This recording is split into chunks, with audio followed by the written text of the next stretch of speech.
Hello. वो अच्छा आदमी है फारिस, भाई टाइप नहीं है। और अगर था भी तो शो से उठने के बाद वो भाई नहीं रहा। किसकी बात कर रही हो? उसी पेनकोट वाले इकबाल मुन्ना की यार। Okay, why is he so important for you? तुम अच्छी तरह जानते हो हर अच्छा आदमी मेरे लिए इम्पोर्टेंट है, क्योंकि अच्छे आदमी की वजह से मेरा मुल्क चलता है। अच्छा चलो ठीक है, हम इस पे कल बात करें।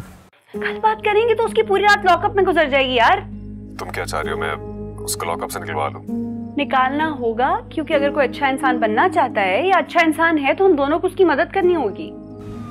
जरनाब, ये तो सरकारी और कानूनी मामला है ना, कोर्ट डिसाइड करेगी कि वो अच्छा आदमी है या झूठ बोल रहा है। झूठ नहीं बोल रहा, वो मुझसे प्रॉमिस करके गया है कि आज से वो इकबाल मुन्ना रह जाएगा, ये भाई भाई नहीं रहेगा। ओके फाइन, हम कल बात करते हैं इस पे। एक रात उसको लॉकअप में गुजारने दो और अच्छा आदमी बन जाएगा। हाँ बाय।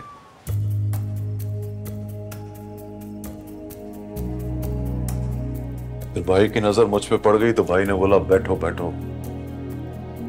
फिर जाइनस को 10 बजे का बोल के फोन बंद कर दिया। इसीलिए तो भाई हवालात से बाहर है और हम हवालात के अंदर। भाई ने खोखे दिए ना यार। किसी ने खोखे लिए भी तो है ना। हैं? किसी ने खोखे लिए भी तो है ना, उनके बारे में सोचो। उनके बारे में क्या सोचो? यही कि वो भाई को हवालात में आने नहीं देंगे और हमें हवालात से जाने नहीं देंगे। वो ना करे यार दिलबर। मेरे अब्बा की बातें याद है? याद है क्या कहते थे? वो कहते थे ये जो सरकारी मुंह बोले भाई होते हैं ना, इनकी वजह से भाइयों की दुकानें चलती हैं। देख ले रहमती भाई की दुकान कैसी चलती है। ये बात कहा था भाई से पंगा मत लेना, अगला पंगा उससे भी बड़ा है। अगला पंगा मतलब? आपके जनाब जी वाला। अरे भाई ये इश्क को साइड पे करो, वरना इसी जेल में सड़ोगे या किसी नामालूम की गोली से मरोगे। तो मुझे डरा क्यों रहा है दिलबर?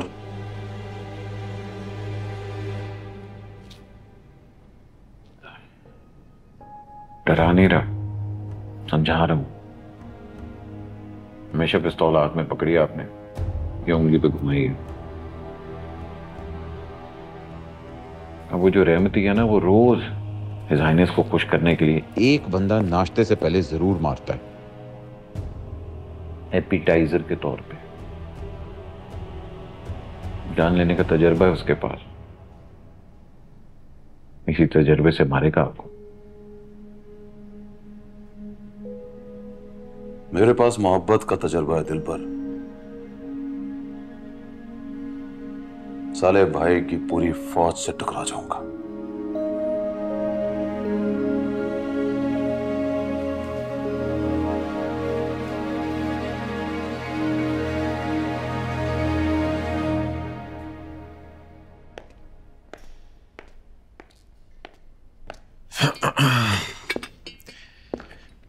वैसे पिछले 3 दिन में हमारा ये दूसरा डिनर है मिफ्रा। जानती हो अब क्या होगा? क्या होगा?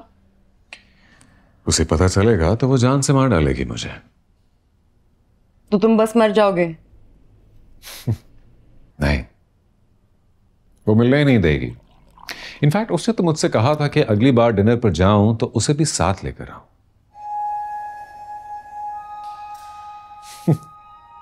जो तुम्हारा बार बार फोन करना है ना, उसे लगता है बात डिनर से कुछ ज्यादा है।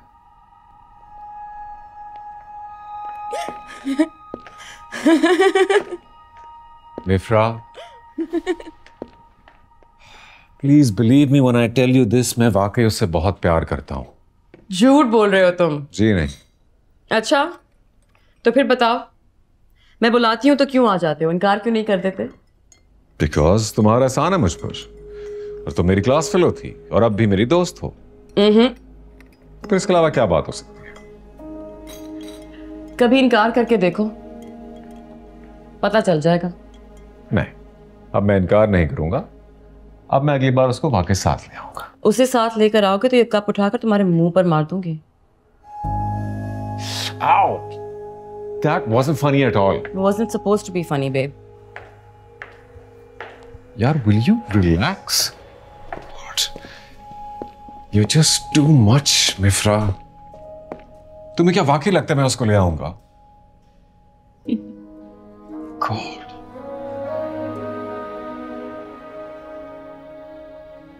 पता है हम 3 दिन में दूसरी बार डिनर क्यों कर रहे हैं? क्यों कर रहे हैं? आदत डाल रही हूँ तुम, ताकि तुम मेरे बगैर डिनर ना किया करो। देखना, एक दिन हम रोज डिनर किया करेंगे।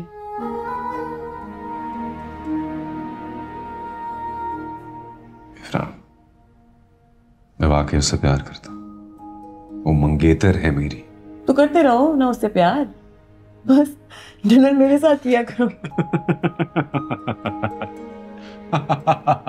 Now that was 100% a joke, right? खुदा की कसम ये भी जोक नहीं था। Oh fuck God!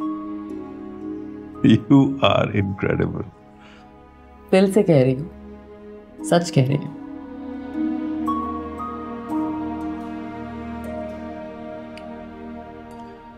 पर तुम क्या जानते हो मोहब्बत के बारे में? बस एक मम्मी के भरोसे तुमने ये मान लिया कि तुम्हें उससे मोहब्बत है। नहीं, ऐसी भी बात नहीं है। मैं तुम जैसी लड़की के सामने खड़ा होकर डट कर ये कह सकता हूं कि मुझे जरनाब से मोहब्बत है, तो इसका मतलब है वाकई उससे मोहब्बत है।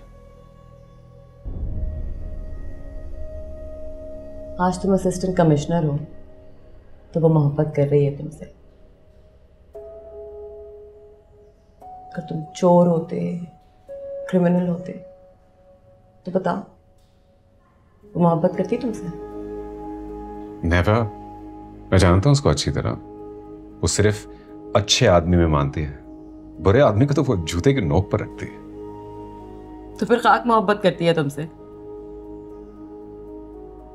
जिनको मोहब्बत होती है ना फारिस, उनको महबूब के ऐब कहाँ दिखते हैं?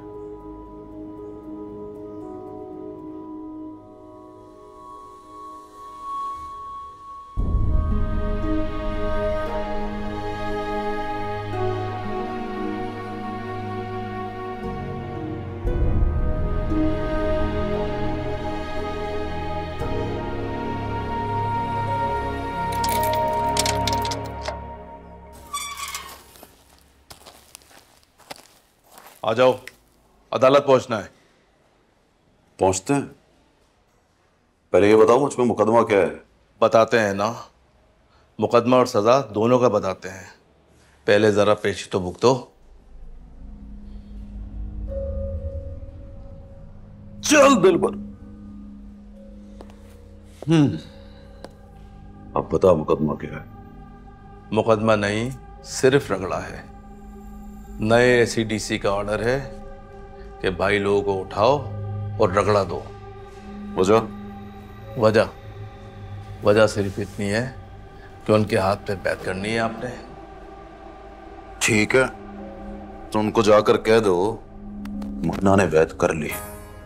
बहुत लेट कर दिए मुन्ना साहब। बैत करने वालों ने रात ही नजरों न्याज दे दी थी।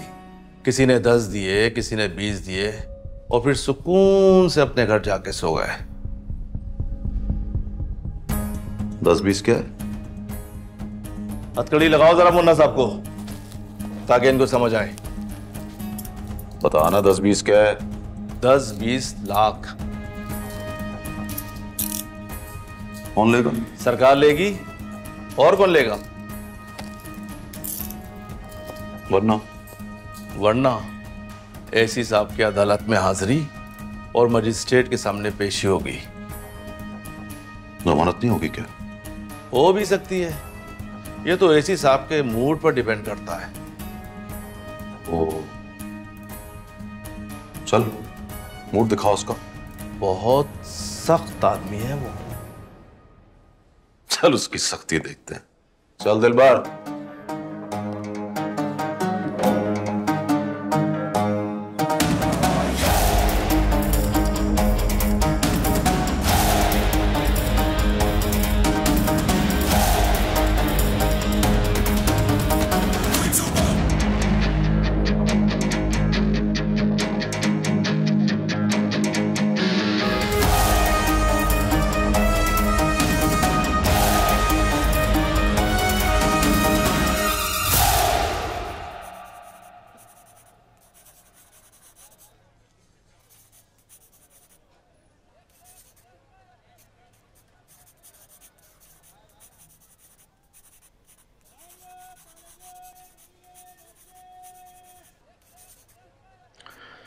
क्या बात है? कल भी तुम जल्दी सो गई थी, कुछ खाया भी नहीं तुमने।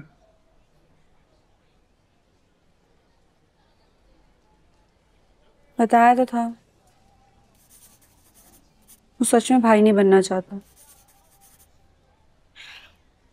उसके लहजे में कमिटमेंट थी अब्बा। लग रहा था उससे तय कर लिया वो अच्छा आदमी बनेगा।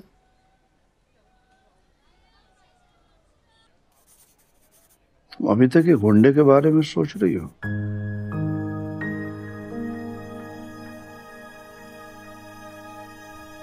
आप उसे गुंडा कह रहे हैं ना, मुझे भी अच्छा नहीं लग रहा।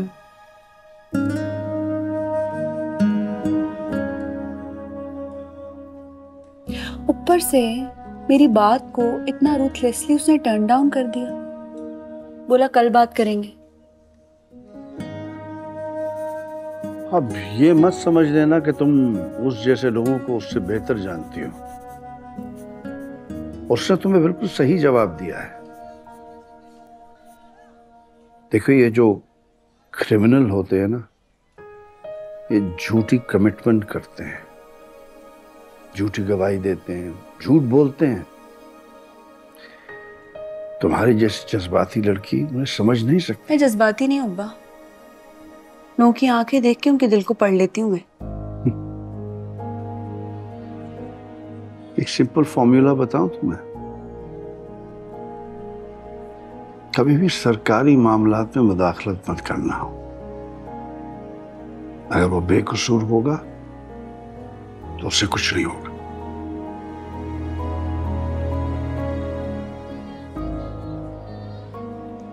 मैं चलता हूं, तुम कुछ खा लेना। सुनिए अब्बा, फारिस ने मेरे अकाउंट में 1 करोड़ रुपए जमा कराए हैं। तुम्हारे अकाउंट में क्यों? कह रहे थे इतनी बड़ी रकम अपने पास रखूंगा तो खामखा पूछगछ होगी। और इतनी रकम आई कहां से उसके पास? उसने लाड़काना वाली जमीन बेच दी है। इतनी महंगी? लास्ट ईयर मैंने पता किया था तो 32 लाख से ज्यादा ऑफर नहीं आई थी। Well, I guess that's what lands are all about. जमीन की कीमत कब बढ़ जाए पता नहीं चलता। But good news। चलो कुछ खा लेना, मैं चलता हूँ।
यहाँ बैठ। कैसा है मुन्ना? आजा आजा, कोई प्रॉब्लम नहीं है। एसी आएगा, थोड़ा डांटेगा, फिर छोड़ देगा। आ बैठ। जमीन पे नहीं बैठूंगा मैं। बैठना तो पड़ेगा मुन्ना, वरना तमाशा लग जाएगा यहाँ पर। तो लग जाए तमाशा। एसी साहब को बोलो फांसी पे लटका दे मुझे। ये क्यों खड़ा है? एसी साहब आने वाले, बिठाओ उनको। बैठ जा मुन्ना, मुन्ना तुझसे ज्यादा मुझे डांट पड़ेगी। बोला नहीं बैठूंगा। एसी साहब के अदब में खड़ा रहूंगा, लेकिन फर्श पे नहीं बैठूंगा। सर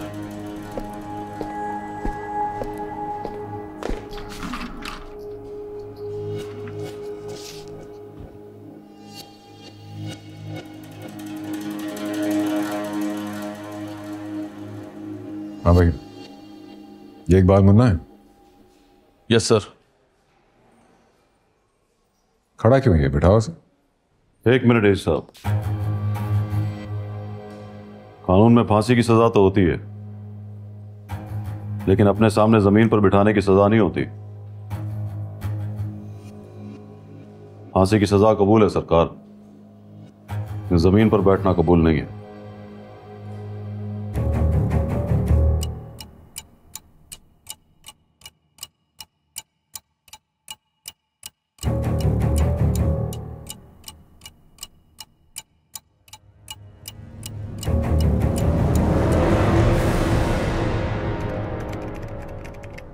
हाय हाय। चलो एक मिनट। आज का पेपर पढ़ा? आज का पेपर पढ़ा? नहीं। तुम्हारी मेज पर रख के आया हूँ। क्या खबर है? पढ़ो तो सही, पर देखते हैं खबर है इन्फॉर्मेशन। अच्छा, मैं ये स्क्रिप्ट सादिया को देकर आ रहा हूँ। हाँ।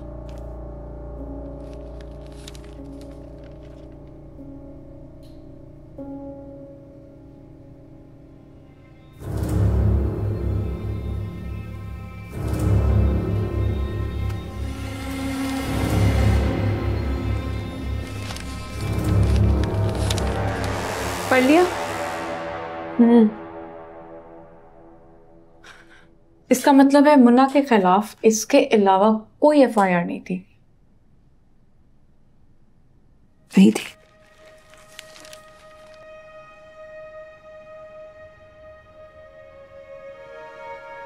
स्क्रिप्ट मिल गया? भिजवा दो। ओके। सनिया,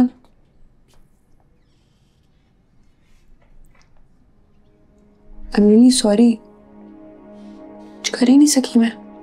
I understand. मैं स्क्रिप्ट भिजवाती हूँ। It's all right.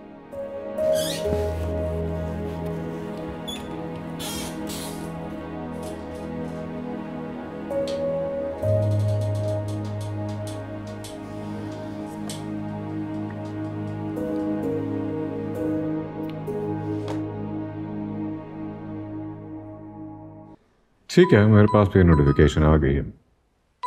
Excuse me. Hello. Thank you so much. ठीक है, आप लोग जा सकते।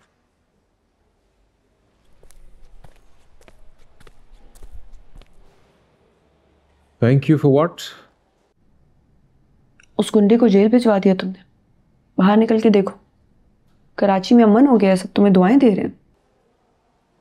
कम ऑन जरनाब, मुझे एक बात बताओ, तुम्हारा लगता क्या है वो आखिर? इस शहर में कई लोग मेरे कुछ नहीं लगते, लेकिन हम सब एक दूसरे के कुछ न कुछ लगते हैं। उनके लिए दुआ करती हूँ, काम आ सको तो काम आती हूँ। अब्बा के मुझसे सुना है मैंने, कहते हैं कि अच्छा काम करने वाले दुनिया में कहीं भी हो, आपके रिश्तेदार होते हैं। जरनाब please, can I beg you not to interfere in my duties? हमें अच्छी तरह पता है कौन क्या है और वो हमारे सामने क्यों अकड़ रहा है। उसने तुम्हारे सामने फर्श पे बैठने से इनकार कर दिया तो तुम्हें लग रहा है वो तुम्हें अकड़ के दिखा रहा है? जमीन पे तुम क्या खुदा होने की जॉब करते हो Faris? My God, can you please let it go? मैं घर आऊंगा ना तो फिर बात करेंगे, फिर मैं तुम्हें अच्छी तरह बताऊंगा कि वो कौन है और उसके इरादे क्या हैं। उसके इरादे मैं सुन चुकी हूँ, और ये सुनकर मुझे और अफसोस हुआ है कि इस एफआईआर के अलावा उसके ऊपर और कोई एफआईआर नहीं कटी हुई थी। उसका जुर्म सिर्फ ये था कि उसने तुम्हारे सामने फर्श पे बैठने से इनकार किया।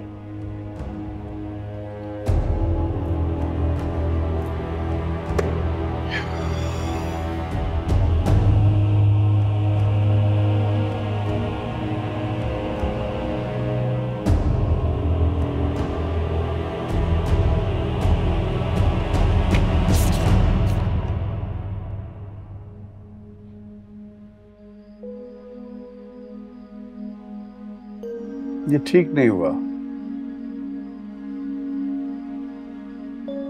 लेकिन अखबार वालों पे मुझे भरोसा नहीं है। प्रेस वाले भी बात का बतंगड़ बनाते रहे। फारिस मान गया अब्बा, उसने कहा वो अकड़ रहा था मेरे सामने। मतलब रियाया को कोई आदमी सरकारी खुदा के सामने फर्श पे बैठने से इनकार करेगा तो समझा जाएगा कि वो अकड़ रहा है। बस फिर खुदा के सामने अकड़ोगे, सजा तो मिलेगी।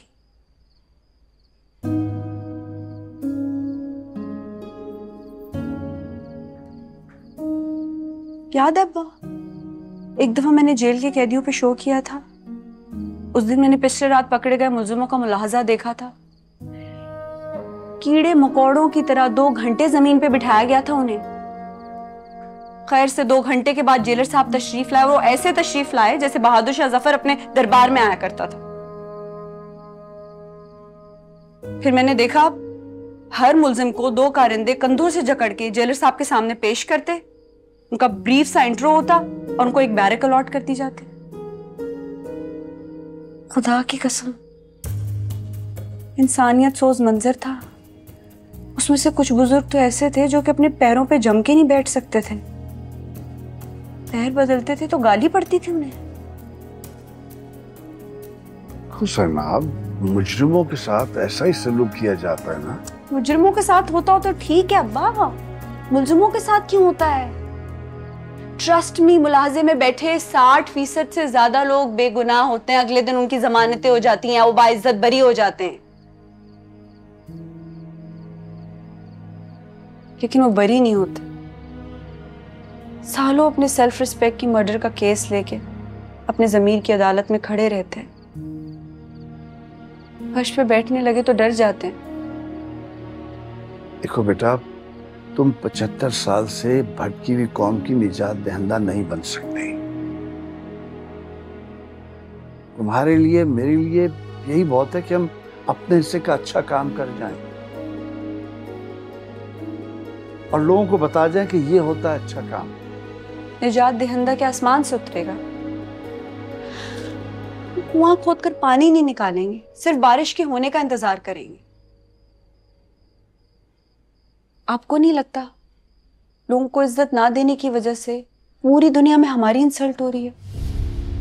सरकारी कारिंदे कुर्सी और पावर के नशे में मैसेज की तौहीन कर रहे हैं। फ्रस्ट्रेशन जन्म ले रही है और फ्रस्ट्रेशन 2 तरह के लोग पैदा करती है, बेगैरत या फिर गुंडे। जो फर्श पे बैठ जाए वो बेगैरत और जो फर्श पे बैठने से इनकार कर दे वो गुंडे।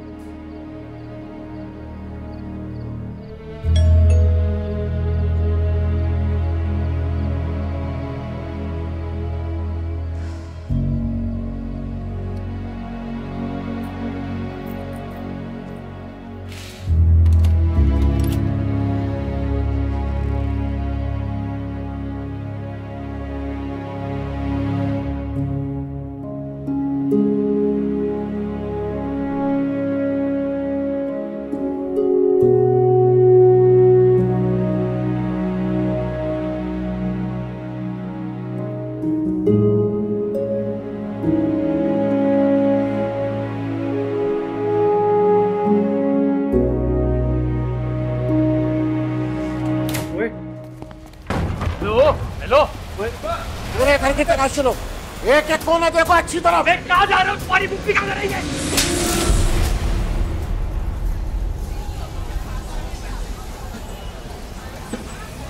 भाई वो इस्तीफा दे सकता है, चीट नहीं कर सकता।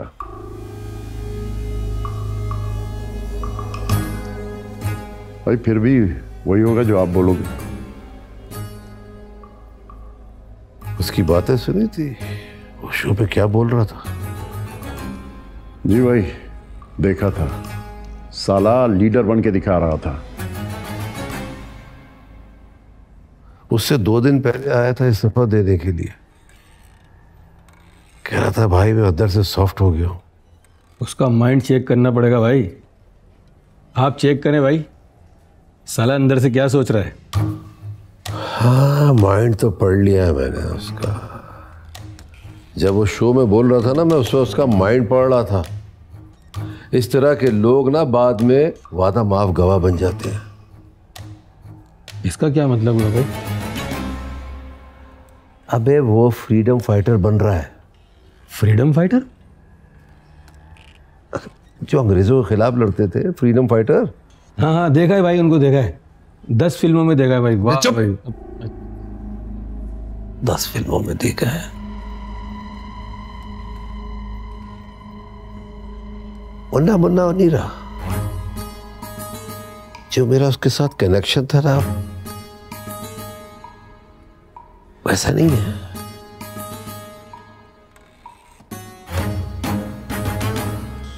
वो जो बोल रहा है ना, उसकी बातों में कोई और बोल रहा है।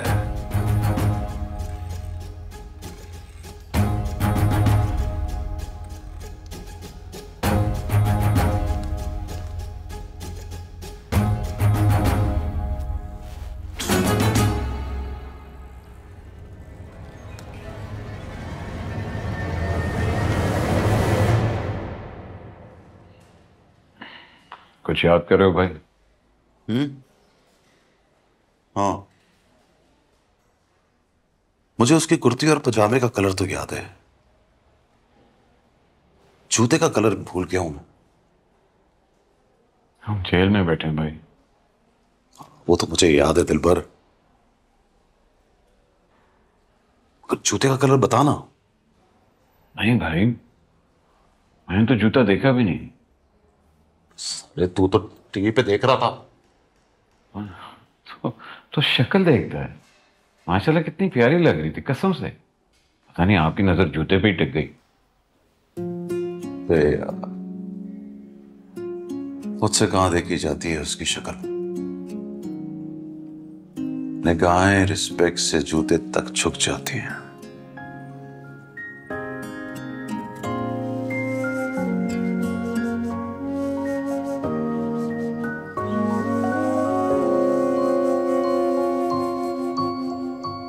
और आप भी खफा है मुझसे क्या? अरे नहीं भाई, देखो मैं मानता हूं कभी कभी मुझे गुस्सा थोड़ा ज्यादा आ जाता है, लेकिन ये बहुत पुरानी प्रैक्टिस है। हम मुजरिमों को अपने सामने कुर्सी पर नहीं बिठाते। मुजरिम नहीं, मुल्जिम। मुल्जिम बेकसूर भी हो सकता है। खैर ये बेगुनाह बिल्कुल नहीं है जनाब। शहर के बड़े बड़े भाइयों में इसका नाम आता है। लोग इस कदर डरते हैं इसके नाम की एफआईआर नहीं घटाते। देखो वारिस, तुम्हें 4 साल हुए काम करते हुए और मुझे भी 4 साल हुए, और मैं भी 4 साल से अच्छे बुरे लोगों को सामने बिठा के सवाल करती हूँ। अगर तुम क्रिमिनल को पहचान लेते हो ना, तो मैं भी चुटकी में अच्छा आदमी को पहचान लेती हूँ। करता होगा वो गुंडागर्दी, लेकिन वो क्रिमिनल नहीं है यार। कैसे कर सकती हो तुम? तो पहले से जानती हो उसको क्या? हाँ, एक दफा चौक पे दंगा करते हुए देखा था मैंने। मैं रक्षे से उतर के गई, सबके सामने उसको बुरा भला कहा, उसको डांटा, वो चुप खड़ा रहा, सुनता रहा। वाओ, that's amazing जनाब। इसका मतलब है जैसे ही तुम पर नजर पड़ती है तो उसके अंदर का गुंडा सरेंडर कर जाता है। इसका ये मतलब नहीं हुआ कि वो अंदर से अच्छा इंसान है। उसको तो ये मतलब हुआ तुम्हें अच्छा बनकर दिखा रहा है यार। क्या? What nonsense, Faris. अरे खालू, मेरी बात को गलत मत समझे। आप इस पर्सपेक्टिव से भी तो सोचा जा सकता है। ये भी तो हो सकता है।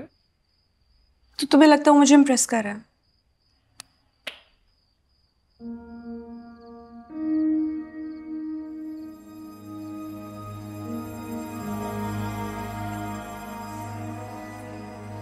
अरे why does she have to get so emotional every time?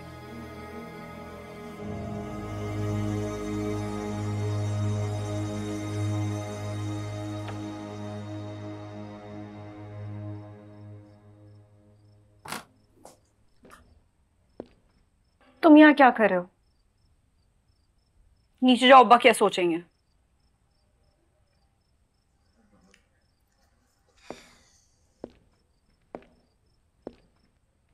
तुम बताओ, तुम क्या सोच रही हो?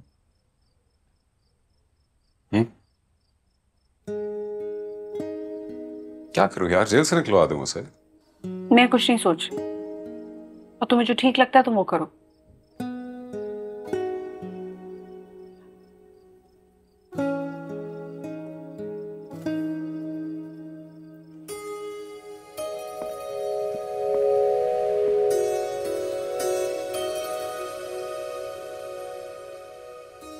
बुरी लग गई मेरी बात?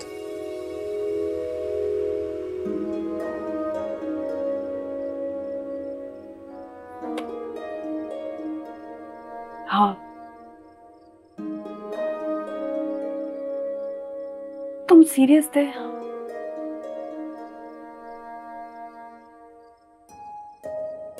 यार छेड़ा था तुम्हें। मुझे डर था कि तुम बहुत गुस्सा करोगे, इसलिए एक नई प्रॉब्लम में डाल दिया। कल वो जेल से रिहा हो जाएगा।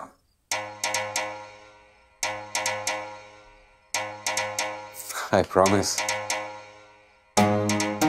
मुन्ना भाई जिंदाबाद, मुन्ना भाई जिंदाबाद। अरे भाई अखबार में खबर छपी है, सुर्खी में लिखा है इकबाल मुन्ना ने फर्श पर बैठने से इनकार कर दिया। हाँ, फोटो भी छपी है? नहीं भाई, फोटो तो नहीं छपी। चलो चलो, आजा दिलबर।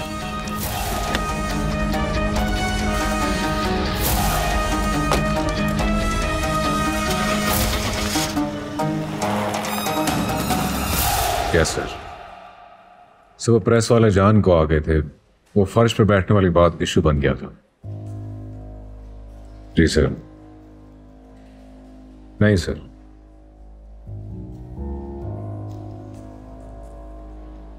सर डरने के लिए जेल में 2 दिन भी काफी होते हैं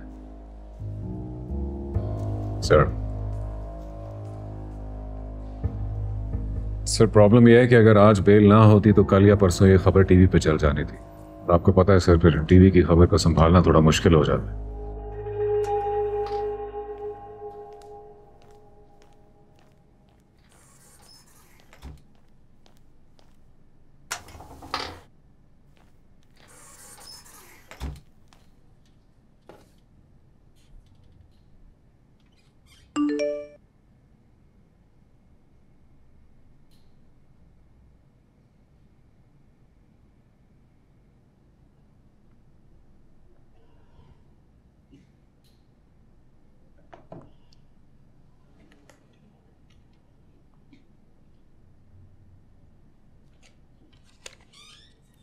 जनाब, you have a minute?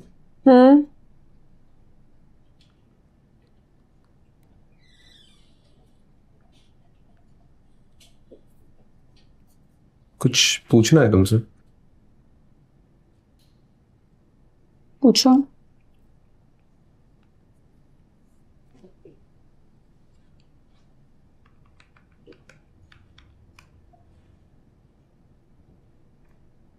अपने मंगेतर की पिक्चर दिखाओ। I mean अपने एसी साहब की। क्यों? दिखाओ तो।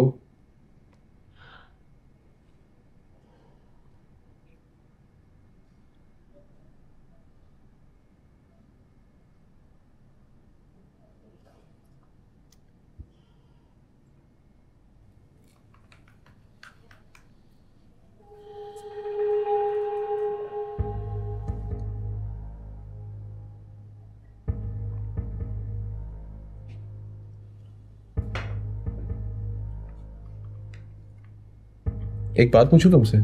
कुछ भी लो। अगर तुम मुझे किसी लड़की के साथ डेट करते हुए देख लो तो क्या तुम मेरी बीवी को बताओगी? उसी वक्त। बल्कि तुम दोनों की तस्वीर खींच के ना उसको उसी वक्त भेज दूंगी। और अगर वो मेरी कोई अच्छी दोस्त हुई या रिलेटिव? मेरा मतलब है, मेरा उसके साथ अगर कोई सीन ही नहीं हुआ तब भी? ये तो तुम्हारी बीवी डिसाइड करेगी। ये किसी की प्राइवेट लाइफ में इंटरफेयर करने वाली बात नहीं। What private life? मैरिड आदमियों की प्राइवेट लाइफ उनकी बीवी को भुगतते हैं भाई। राइट।